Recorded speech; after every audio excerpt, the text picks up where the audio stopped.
Welcome to a psychiatrist's take on the Bible.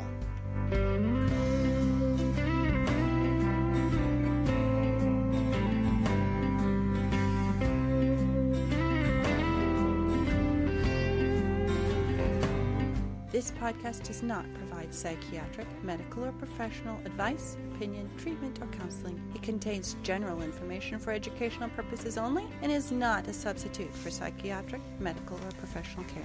It does offer a unique "so what" take on the Bible of a board-certified psychiatrist who is also an ordained minister.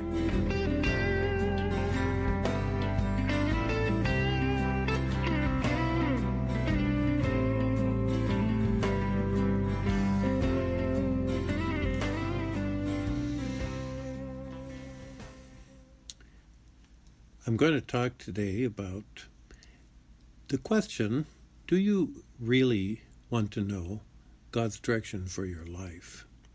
Now, of course, we have these Sunday school minds, but that's not our real mind. The Bible's always talking about the heart, which unfortunately is deceitful above all things and desperately wicked. But God can know the heart. He can give us a heart of flesh. And down in the heart, we don't always say, well, of course I want to be directed by God. What could possibly lead to a better life? In my own case, I'm not so sure I really want God to direct me. I think I'm much more like that guy in James who says, Lord, I don't know much.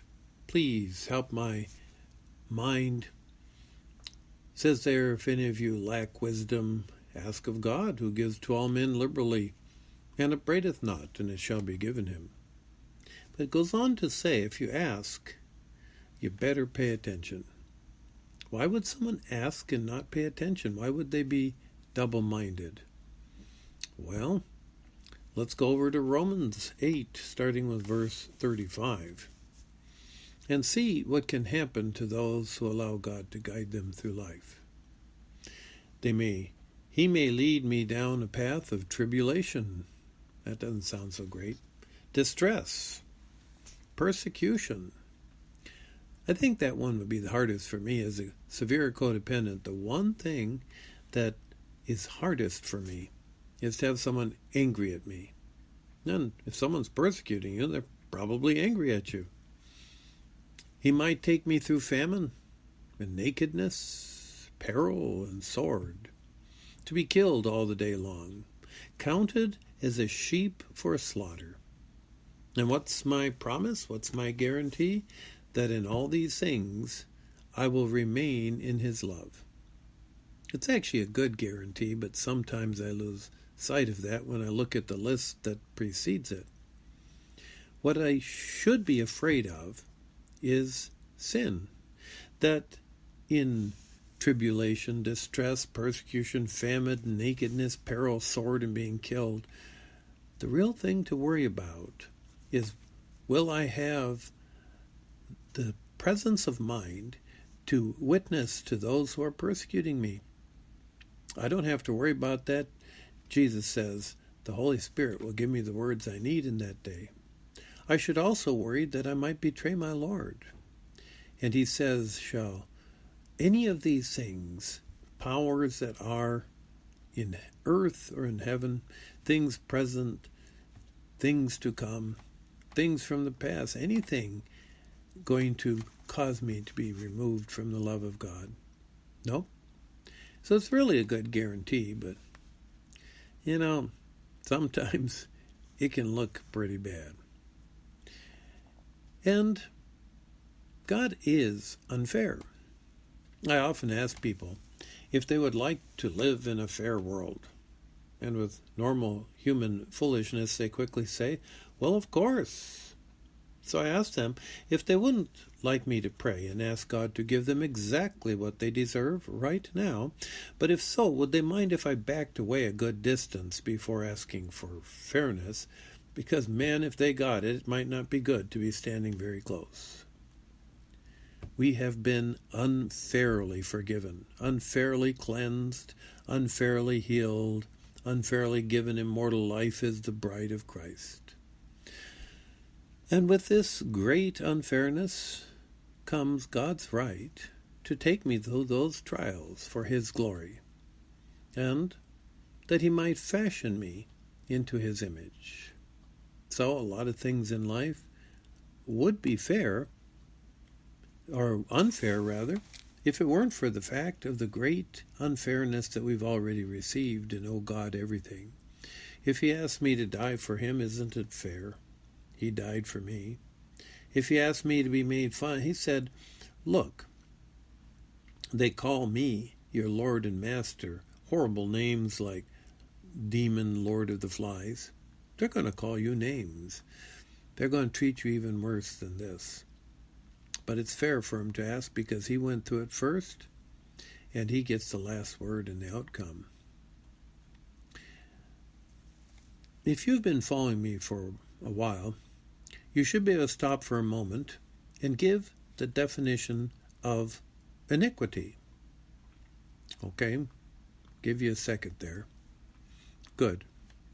You would have said that it is doing good is iniquity if I decide for myself what that good is, then do it in my own strength, and then moan and groan about how hard it was in order to get extra credit.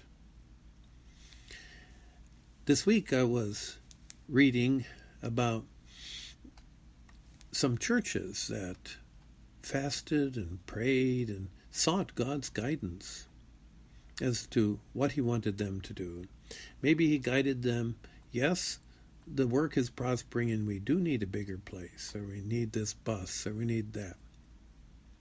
But then they rushed ahead and stopped seeking God. You see, God isn't only interested in guiding you to become more like him, or to do this or do that. He's also interested in how you do it and when you do it.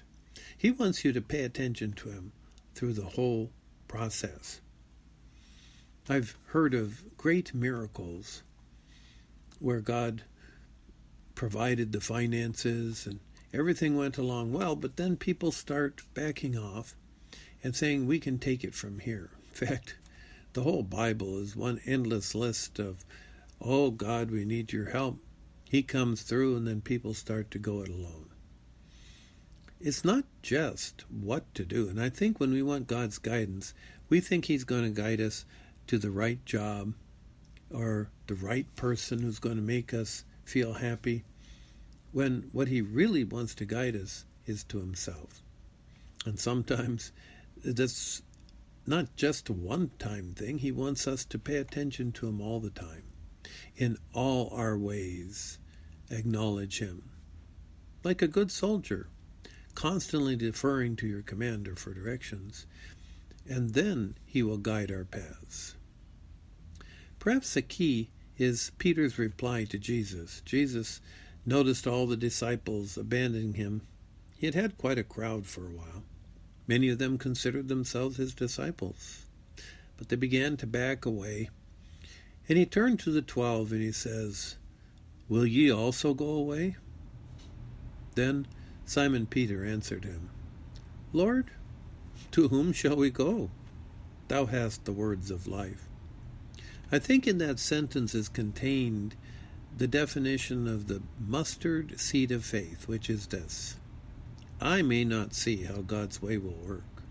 I may be terrified that if I go his way I will lose all. I certainly know that I'm not strong enough to walk in this way, but I definitely know that going my own way is guaranteed not to work, and that no one else has the words of life.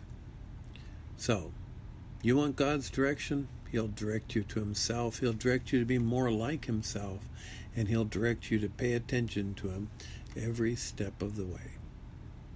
May God bless you.